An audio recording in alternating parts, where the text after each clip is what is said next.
પ્રભુ ઈસુ ખ્રિસ્તના નામમાં આપ સર્વને પ્રેમી સલામ. ફરી એકવાર આપણે બાઇબલ અભ્યાસમાં જોડાયા એના માટે ઈશ્વર પિતાની સ્તુતિ કરીએ છીએ. દાનિયેલના પુસ્તક આધારિત આપણે પહેલો અને બીજો અધ્યાયનો અભ્યાસ કરી ચૂક્યા અને હવે આપણે ત્રીજો અને ચોથો અધ્યાયનો અભ્યાસ આજે આપણે કરવાના છીએ. અને આવો આપણે બાઇબલ અભ્યાસમાં આગળ વધીએ. પહેલાં ઈશ્વરની સહાય માગીએ. જીવતા અને પ્રેમાળ ઈશ્વર પિતા, અમે તમારા પવિત્ર વચનોની સમજ મેળવવા માંગીએ છીએ. ત્યારે તમારા આત્માની દોરવણી અને સહાય અમને પૂરી પાડો, જેથી કહીને પ્રભુ તમારું વચન જે શુદ્ધ અને પવિત્ર છે એ અમે માણી શકીએ, સમજી શકીએ અને જીવનની રાહ પર ચાલી શકીએ એવું તમે થવા દો. પ્રભુ ઈસુ ખ્રિસ્તના નામે માંગીએ છે, સાંભળો અને સ્વીકાર કરો. આમેન. ત્રીજા અધ્યાયની જે શરૂઆત છે એ આપણે જોઈએ છીએ કે નબુખાદનેસ્સાર જે રાજા છે અને એ રાજા એના મનમાં એક વિચાર આવે ને એણે એક જે બાબત કરીએ તો આપણે જોઈ શકીએ છીએ, જાણીતી બાબત છે કે એ રાજાએ એક સોનાની મૂર્તિ બનાવી અને એ સોનાની મૂર્તિ, હવે આ જે શબ્દ વાપર્યો સોનાની મૂર્તિ, અને પછી એની 60 હાથ ઊંચી ને 6 હાથ પહોળી, એટલે કદાચ આપણે એવું સમજી શકીએ કે હોઈ શકે પૂરેપૂરી સોનાની ના હોય, કાં તો પછી સોનાની વરખ ચડાવી હોય અથવા અમુક ભાગ સોનાના હોય, પણ આપણે એ કશી વિગત આપવામાં આવી નથી. પણ એવું વર્ણન છે કે ભાઈ સોનાની મૂર્તિ બનાવી અને એને બાબિલ પ્રાંતમાંના જે દૂરા એક જગ્યા છે, મેદાન છે, એમાં એને ઊભી કરે છે. હવે રાજા આ સોનાની મૂર્તિ જે બનાવી એને જ્યારે સ્થાપિત કરવાની જ્યારે વાત આવે છે, એની પ્રતિષ્ઠાની વાત આવે છે, ત્યારે પ્રતિષ્ઠાની અંદર એ બધાને ભેગા કરે છે. આપણે પણ ગત દિવસોમાં જોયું રામ મંદિર વિશેની વાત, નહીં કે એમાં પ્રાણ પ્રતિષ્ઠાની વાત આપણે જોઈએ. ને અહીંયા આગળ પણ આ જ લોકો જે મૂર્તિ પૂજક છે ને જે મૂર્તિઓને માન આપે છે, મૂર્તિઓમાં ઈશ્વરને શોધે છે, એવા આ રાજા અને રાજાની સાથે આખી પ્રજા, કે એમણે એક નિર્ણય કર્યો કે પ્રતિષ્ઠા માટે કહે છે કે બધા જેટલા પણ લોકો એના રાજ્યની અંદર જે જવાબદારીઓ નિભાવે છે અને પ્રજાઓ છે, બધાને એણે એકત્ર કરવાની વાત કરી. અને એટલે બધી જ બાબતો તમે વાંચી શકો છો બીજી ક્રમથી કોને કોને એ પ્રતિષ્ઠામાં બોલાવવામાં આવે અને બધી બાબત. અને ચોથી ક્રમથી આગળ કે બધા લોકો હવે નબુખાદનેસ્સાર રાજાએ ઊભી કરેલી જે મૂર્તિ છે સોનાની, એની આગળ બધા ઊભા રહ્યા. અને લખવામાં આવ્યું છે કે ચોબદાર જે છે એણે બહુ મોટો પોકાર કર્યો અને પોકારમાં લખ્યું છે કે હે લોકો, પ્રજાઓ તથા જુદી જુદી ભાષાઓ બોલનારા માણસોને તમને ફરમાવવામાં આવે છે કે હવે તમને હુકમ કરવામાં આવે છે અથવા તમને જાહેર કરવામાં આવે છે કે તમે જ્યારે એક ક્વાયર અથવા એક સંગીત જે વાગે, એમાં જે રણશીંગડું, વાંસળી, વીણા, સિતાર, સારંગી, મૂલી જે બધા વાજિંત્રો છે, એ જ્યારે તમે સાંભળો એટલે તમારે બધાએ શું કરવાનું કે આ મૂર્તિ જે છે, મૂર્તિની આગળ તમારે સાષ્ટાંગ દંડવત પ્રણામ કરીને નબુખાદનેસ્સાર રાજાએ જે પ્રતિષ્ઠિત કરેલી સોનાની મૂર્તિ છે એની પૂજા કરવાની. હવે વિચાર કરો કે રાજાએ એક મૂર્તિ બનાવી, રાજાએ કોઈક દેવ ઊભો કર્યો, રાજાએ કોઈક રચના કરી અને એને દેવ માનવાનો અને એની આગળ નમવાનું, એને માન આપવાનું અને એવી રીતે પ્રતિષ્ઠા કરવાની આખી વાત એ આપણે અહીં આગળ જોઈએ છે. આ હુકમ થયો અને એટલે લખ્યું છે પ્રમાણે કે જો કોઈ વ્યક્તિ આ રાજાએ નક્કી કરે, તો રાજાએ જે મૂર્તિ બનાવી છે એની જો કોઈ ઉપાસના ના કરે, સાષ્ટાંગ દંડવત ના કરે, પૂજા ના કરે, તો એમને તે જ ઘડીએ, એટલે એવું નહીં કોઈ પરી અઠવાડિયા પછી બધો શું કહેવાય કાર્યવાહી થાય અને બધું નિયમો બનાવવામાં આવે અને શોધ કરવામાં આવે પછી એને ભઠ્ઠીમાં નાખવામાં આવે, એવું નહીં, પણ કે તે જ ઘડીએ બળતા અગ્નિની ભઠ્ઠીમાં એને નાખી દેવામાં આવશે. એટલે બહુ ભયંકર. અને અગાઉ પણ મેં કીધું કે રાજાનો હુકમ એટલે ફાઇનલ, રાજા બોલ્યો એટલે પાક્કું થઈ ગયું અને પછી એના પર કોઈ ચર્ચા વિચારણા નહીં. અને અહીંયા આગળ એ બાબત હવે નક્કી થઈ ગઈ કે ભાઈ પૂજા કરવાની, સાષ્ટાંગ પ્રણામ કરવાનું, જેવું તમે સંગીત સાંભળો અને ના કરો તો તમને અગ્નિની ભઠ્ઠીમાં નાખી દેવામાં આવે. હવે બન્યું એવું કે આ જ પદ્ધતિમાં એ શરૂ કરવામાં આવ્યું. સંગીત વાગ્યું, બધા લોકો, બધા ભાષાઓ બોલનાર બધા જ લોકો જેટલા પણ ત્યાં હતા, બધાએ મૂર્તિની પૂજા કરી. પણ 8મી કલમથી એક નવી વાત પાછી શરૂ થાય છે કે જે ખાલદીઓ હતા એ બધા રાજાની પાસે આવ્યા અને આ યહૂદીઓ જે છે એમના ઉપર તહોમત મૂક્યું.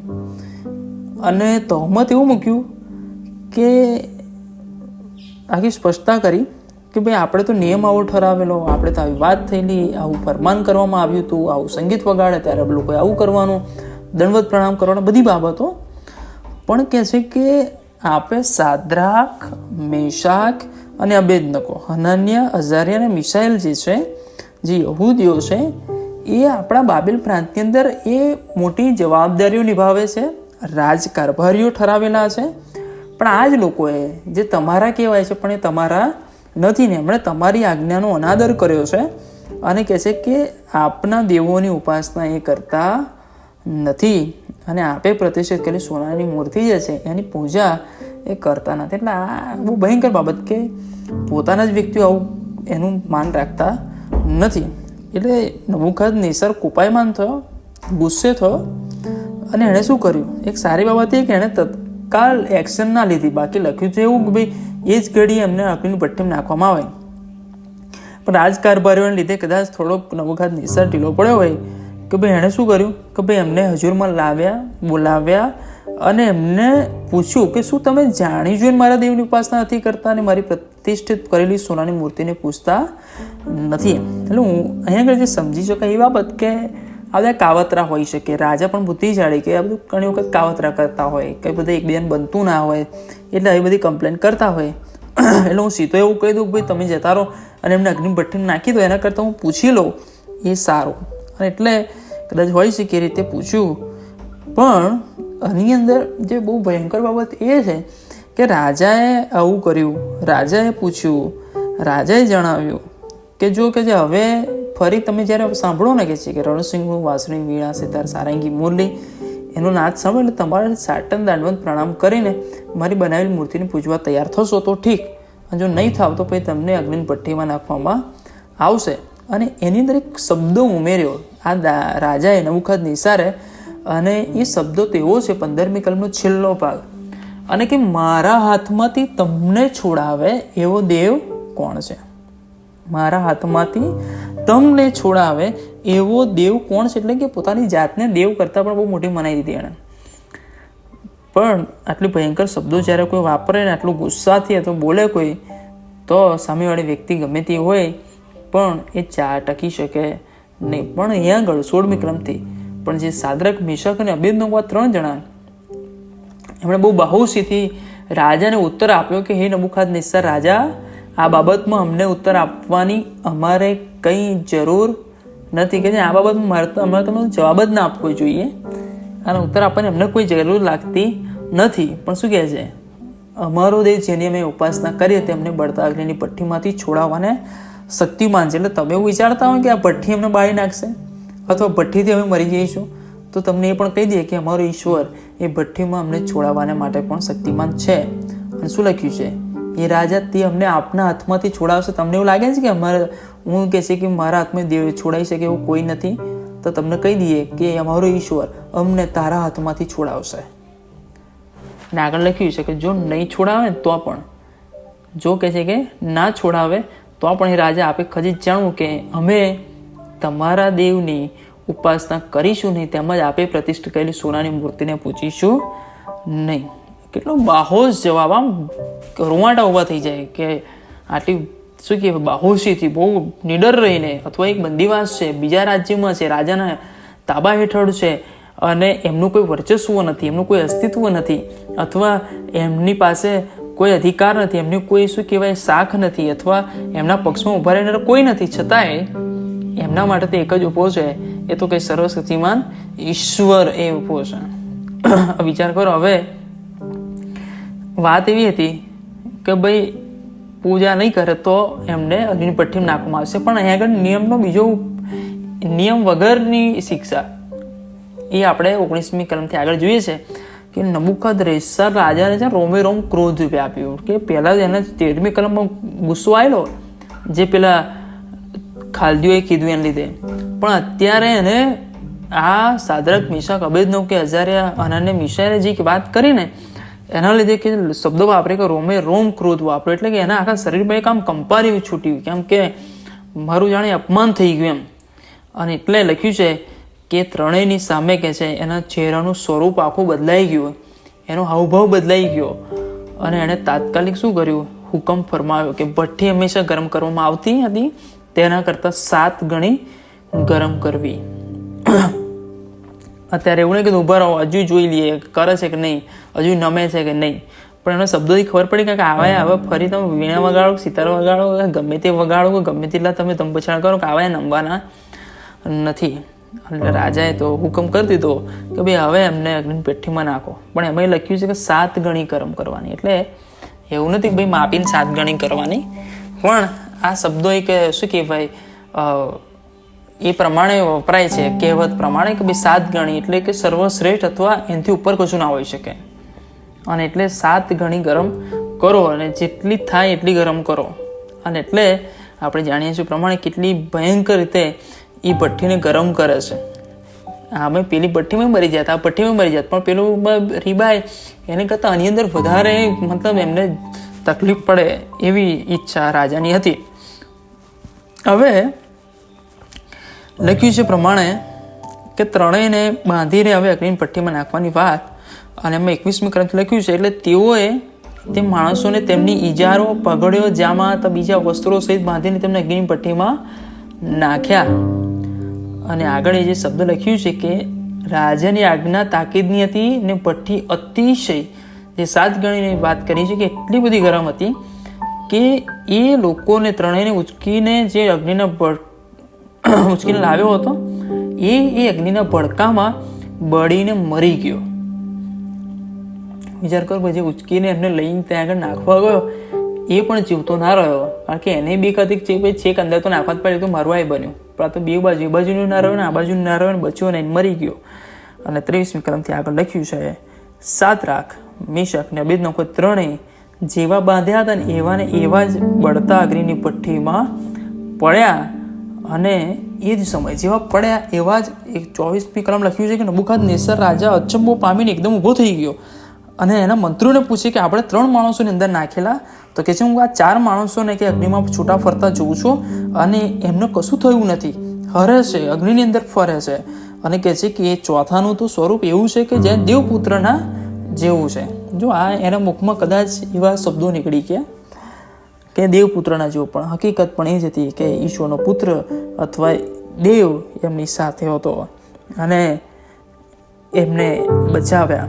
અને લખ્યું છે પ્રમાણે 26મી કલમ પછી નબુકદનેસર બળતા અગ્નિની ભઠ્ઠીમાં દ્વાર પાસે આવ્યો અને કહે છે કે હે સાદ્રાક, મેશક તથા અબેદનગો, પરાત્પર દેવના સેવકો, બહાર નીકળીને અહીં આગળ આવો.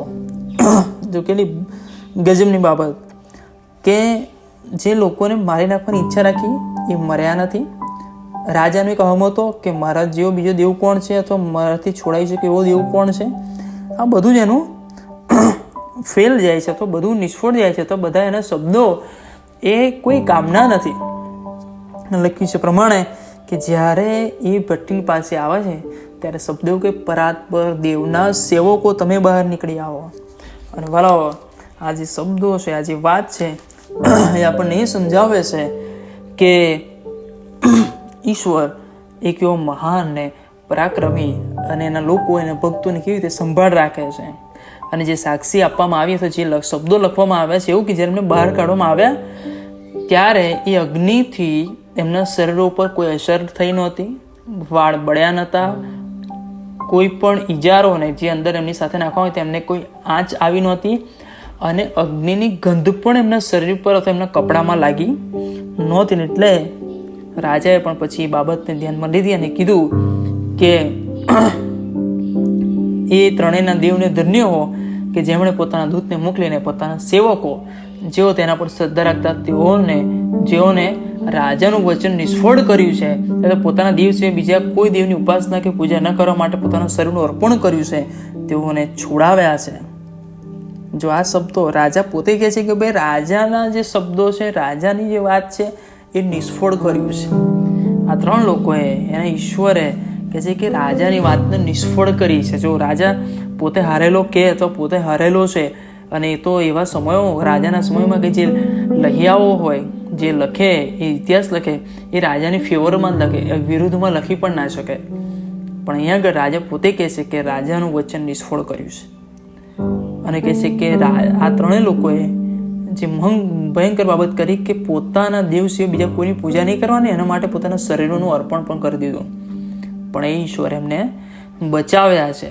અને લખ્યું છે પ્રમાણે કે હવે રાજાએ પણ બહુ મોટો હુકમ કર્યો કે ભાઈ આ ત્રણના દેવની વિરુદ્ધ કોઈ બોલવાનું નહીં, અને બોલ્યા તો એના ટુકડા કરી નાખવામાં આવશે, એનો ઘરનો ઉકેળો કરી નાખવામાં આવશે.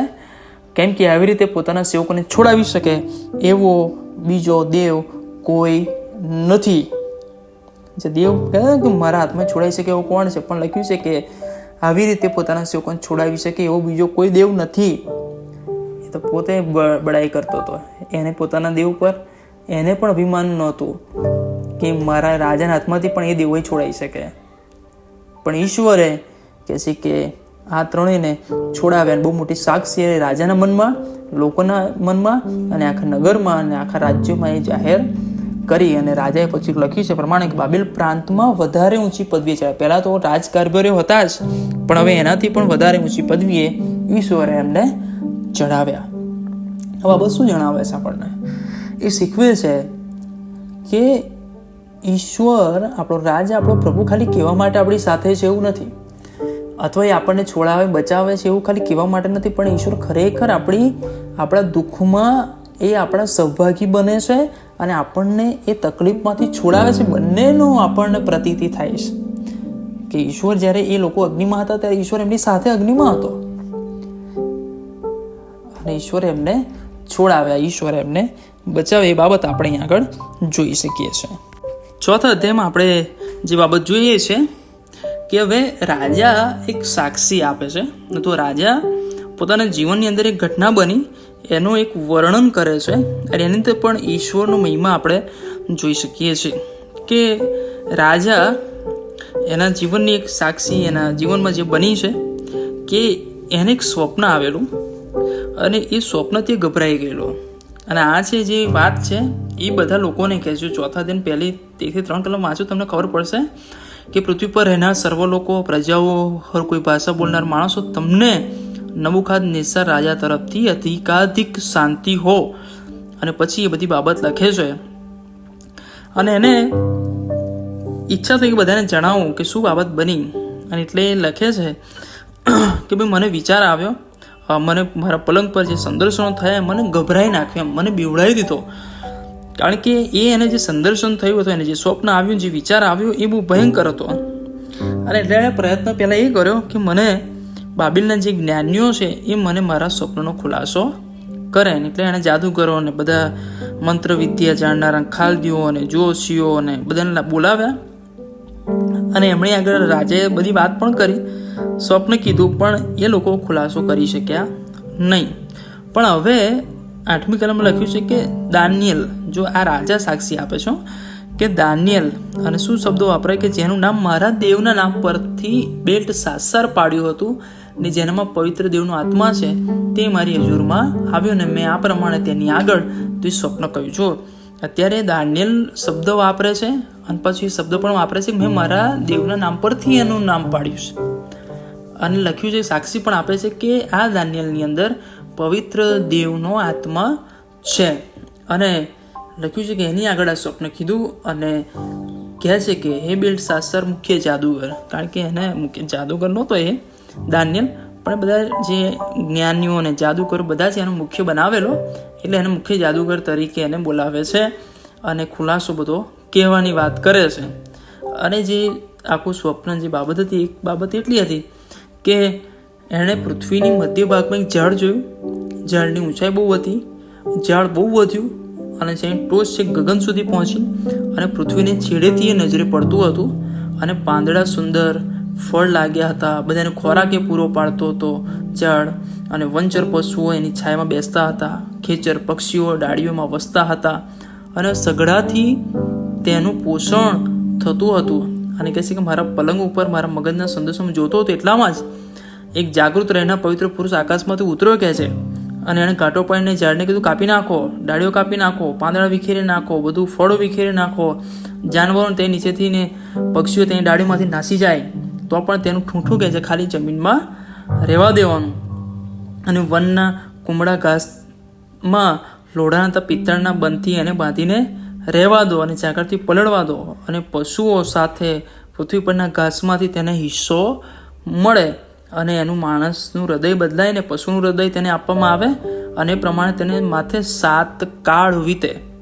અને એ દંડાજ્ઞા જાગૃત રહેનારના હુકમથી ને આજ્ઞા પવિત્ર દૂતોના વચનથી છે. એથી જીવતા માણસ જાણે કે પરાત્પર દેવ માણસોના રાજ્ય પર અધિકાર ચલાવે છે અને પોતાની મરજી હોય તેને તે આપે છે અને કનિષ્ઠ માણસોને તેના ઉપર અધિકાર ઠરાવે છે. આ સ્વપ્ન હતું. હવે દાનિયેલને કીધું.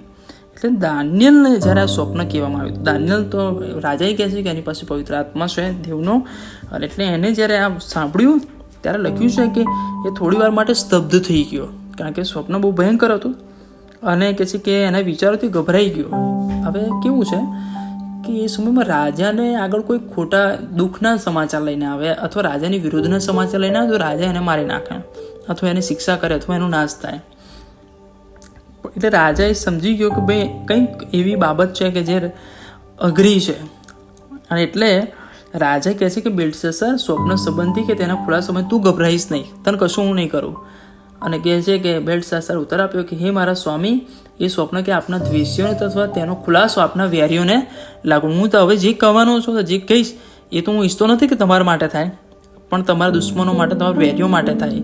અને એટલે બહુ સ્પષ્ટ રીતે એ કહે છે કે જે ઝાડ તમે જોયું ને, જે વધીને મજબૂત થયું, છેક ઉપર સુધી પહોંચ્યું ને બધી બાબતો, એ બધી બાબતો જે લખ્યું છે એ તો તમે રાજા પોતે છો.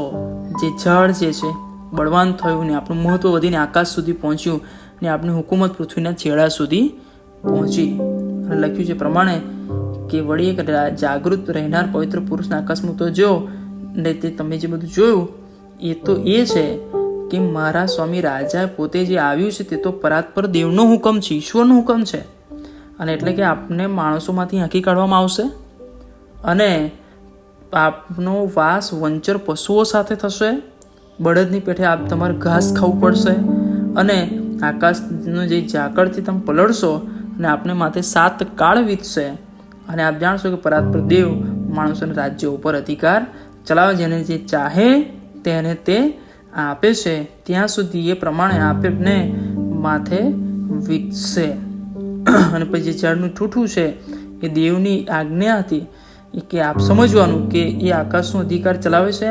એમ આપ જાણશો ત્યાર પછી, જ્યારે તમને એ ખબર પડે કે ઈશ્વર જ રાજ કરે છે, ત્યારે પછી આપણું રાજ્ય પાછું તમારા હાથમાં એ આવશે. અને રાજા કે મારી શિખામણ તમે માનો. એટલે આ જે ખુલાસો છે એમાં રાજાનું એક અભિમાન જે છે તોડવાની વાત છે. અને રાજા જે પરિસ્થિતિમાં જે પ્રમાણે વર્તન કરે છે, જે પ્રમાણે રાજ ચલાવે, જે પ્રમાણે એ અહંકારી બની ગયો છે, અને એ ઈશ્વર એને બતાવે છે કે હવે તારી શું વલે થશે, તારી શું દશા થશે. અને એટલે બધી બાબતો આપણે અહીં આગળ જોઈએ છે. અને કંઈ લખ્યું 7 કાળ વીતેલો હોય છે કે એક આખું વર્ષ અથવા 7 મહિનાઓ અથવા 7 જે બાબત છે કે એક આખો અમુક ચોક્કસ નિયત સમય જે છે એ વીતશે, ત્યારે તમારા માટે બધું સારું થશે. પણ જુઓ, દાનિયેલ જે સંદર્શનમાં નથી થયું પણ છતાંય દાનિયેલ એક સારી શિખામણ એ આપવા માંગે છે 27મી કલમમાં કે મારી શિખામણ કે તમારી નજરમાં માન્ય થાવ કે ભાઈ સદાચાર વડે આપના પાપનું ને ગરીબો પર દયા દર્શાવવાની આપના દુરાચારનું પ્રાયશ્ચિત કરો. તમે જે બધું કરી રહ્યા છો એને પ્રાયશ્ચિત કરો. અને કદાચ કહે છે કે આપની જાહુ જાલી લાંબો કાળ કહે છે કે ટકે, એટલે તમે જે બધું કરો છો ખોટું એમાંય તમે પાછા વળો અને તમે સુધરી જાઓ, બદલાઈ જાઓ. એટલે રાજાને શિખામણ આપી બહુ ભારે વસ્તુ, છતાંય દાનિયેલ એ રાજાને એ શિખામણ આપે છે. પણ 28મી કલમથી આગળ જોઈએ છે પણ એ રાજાને કશું લાગુ પડતું હતું નથી. રાજા એ બહુ ધ્યાન પર લેતો નથી. અને રાજા એ હવે એ જ્યારે પોતાના અગાસી પર, રાજમહેલની અગાસી પર ફરતો હતો અને ત્યારે એણે એક ઘમંડ કર્યું. અને એ જ સમયે ઈશ્વરના શબ્દો એના પર આવ્યા કે જે કહેવામાં આવ્યું તે પ્રમાણે હવે તારી સાથે થશે અને તને હાંકી કાઢવામાં આવશે અને તારું રાજ્ય લઈ લેવામાં આવશે અને તારી હાલત જે પ્રમાણે સ્વપ્નનો ખુલાસો થયો છે એ પ્રમાણે થશે. અને એ બધી બાબતો ફળીભૂત થઈ. અને રાજા પોતે લખે છે 33મી કલમમાં કે તે જ ઘડીએ વાત નબુખાદનેસ્તરની બાબતનું ફળીભૂત થઈને મનુષ્યોમાંથી હાંકી કાઢવામાં આવ્યો અને બળદની પેઠે કે જે કે રાજાએ ઘાસ ખાધું અને શરીર આકાશના ઝાકળથી પલળ્યું એટલે સુધી કે તેના વાળ જે છે એ વધીને ગરુના પીછા જેવા થઈ ગયા અને નખ પક્ષીના નખ જેવા થઈ ગયા, પંજા જેવા થઈ ગયા. અને લખ્યું છે કે જે મુદત હતી, જે 7 કાળ, જે કદાચ 1 વર્ષ કરતા એનાથી વધારે જે હતો, એ સમય વીત્યો ત્યારે કહે છે કે મારી આંખો આકાશ તરફ ઊંચી કરી એટલે મારી સમશક્તિ મારીમાં પાછી આવી. એનો મતલબ કે એ પહેલાં 7 કાળ જેવી ત્યાં સમય દરમિયાન એનામાં પોતાની સમશક્તિ કોઈ રહી નહોતી, અથવા એક માણસ તરીકેનો સ્વભાવ રહ્યો હતો ને એક વંચર પશુ અથવા પક્ષી જેવો એનો એક સ્વભાવ બની ગયેલો. અને એટલે હવે જ્યારે આકાશ તરફ એની દ્રષ્ટિ ગઈ ત્યારે એનામાં એ પાછી સમજવાની શક્તિ આવી અને લખ્યું છે કે મેં પરાત્પર દેવને ધન્યવાદ આપ્યો. આ જે શબ્દ વાપર્યો ને પરાત્પર, એ એણે સાદ્રક મિશક માટે પણ વાપર્યો ને કે પરાત્પર દેવના સેવકો. અને આગળ પણ કહે છે કે પરાત્પર દેવને ધન્યવાદ આપ્યો અને જે સર્વકાળ જીવે છે તેની મેં સ્તુતિ કરી ને તેને માન આપ્યું, કેમ કે તેનો અધિકાર સદાકાળ અધિકાર ને તેનું રાજ્ય પેઢી દર પેઢીનું છે. અને પછી આગળ લખ્યું છે કે બધી બાબતો એ આપણે જાણીએ છીએ કે એની ઈશ્વરની સ્તુતિ કરીએ ને પછી પાછું એનામાં શક્તિ આવીને પછી એનું જીવન એ બધી બાબતો પણ એક સાક્ષી 37ની કલમમાં જે આપી કે હવે હું નબુખાદનેસ્તર આકાશના રાજાની સ્તુતિ કરું છું, તેને મોટો માનું છું ને તેનું સન્માન કરું છું, કેમ કે તેના સર્વ કામો સત્ય ને તેના માર્ગો ન્યાયી છે અને જેઓ ગર્વથી વર્તે છે તેઓને તે નીચા પાડી શકે છે. આ આપણી મુખપાઠ પણ કલમ છે દાનિયેલ 4:37 કે ગર્વથી જો વર્તન એને ઈશ્વર નીચા પાડી શકે છે અને પાડે છે. અને ભાલો બહુ ગજબની આ બાબત છે કે રાજા છે, એની પાસે વૈભવ છે, ખ્યાતિ ફેલાયેલી છે અને લોકો એના આધારે જીવે છે, લોકો એના શરણે આવે છે, બધી જ બાબતો. પણ છતાંય વાલાઓ ઘમંડ ના હોય. વાલો આપણી પાસે આજે નાની નાની બાબતોમાં ઘમંડ, અભિમાન, દાદાગીરી, આપણો જુસ્સો, આપણે કહે છે લોકોને દબાવવાની, કચડવાની, લોકોને આપણા તાબા હેઠળ રાખવાની, આપણા શરણે રાખવાની અથવા આપણા કંટ્રોલમાં રાખવાની જે વાતો છે, વાલો ઈશ્વર આપણને શીખવતો નથી. પણ આપણો જીવ તો ઈશ્વર આપણને એ શીખવે છે કે આપણે બીજાઓ સાથે કેવી રીતે નમ્રતાથી ચાલવું. અને વાલો આ દાનિયેલનું પુસ્તક એ પણ શીખવે છે કે આ પૃથ્વી પર જેને પણ અધિકાર મળ્યો છે ઈશ્વર તરફથી જ અધિકાર મળ્યો છે અને ઈશ્વરની પાસે જ અધિકાર છે કે તમને એ પદ પર રાખે અને પદ પરથી હટાવી શકે. અને તેના માટે ઈશ્વર જ બધું છે, ઈશ્વર સર્વશક્તિમાન છે, ઈશ્વરના જ હાથમાં બધો અધિકાર છે. ઈશ્વર જેને ફાવે ને આપે, જેને ના ફાવે એની પાસેથી લઈ પણ લે, એ અધિકાર પણ ઈશ્વરની પાસે છે. એટલા માટે આ દાનિયેલ પણ એ શિખામણ આપે છે કે ભાઈ તમે પસ્તાવો કરો અને તમે ન્યાયથી વર્તો અને ગરીબો પર તમે દયા કરો, સદાચારથી વર્તો. આ બધી બાબત જે છે એ શીખવા જેવી બાબત છે. વાલો આપણા બાઇબલનો, પ્રભુ ઈસુ ખ્રિસ્તનો આવવાનો હેતુ પણ એ જ છે કે આપણે એની સાથે ચાલીએ અને વચન પ્રમાણે જીવીએ, નમ્રતાથી જીવીએ, નમ્ર બનીએ. પ્રભુ ઈસુ ખ્રિસ્ત નમ્ર બની શકતા હોય તો આપણે પણ નમ્ર બનીએ. બાકી એ તો રાજા એને તો અભિમાન લેવાનું ઘણું કારણ હતું, પણ છતાંય આપણને શીખવાડ્યું કે નમ્ર બનીએ, સારા બનીએ, સદાચારી બનીએ, આપણે બીજા ઉપર પ્રેમ કરનારા બનીએ, પાપો થયા છે, ભૂલો થઈ છે, પ્રાયશ્ચિત કરીએ, પાછા વળતા શીખીએ. અને વાલો આ સાક્ષી 4થા અધ્યાયમાં એ રાજાએ આપીશ. હાલો આજે પણ એ શીખવા જેવી બાબત છે. આપણી પાસે જે કંઈ છે, આપણી પાસે જે કંઈ ઘમંડ કરવા જેવું બધું ઈશ્વર તરફથી છે.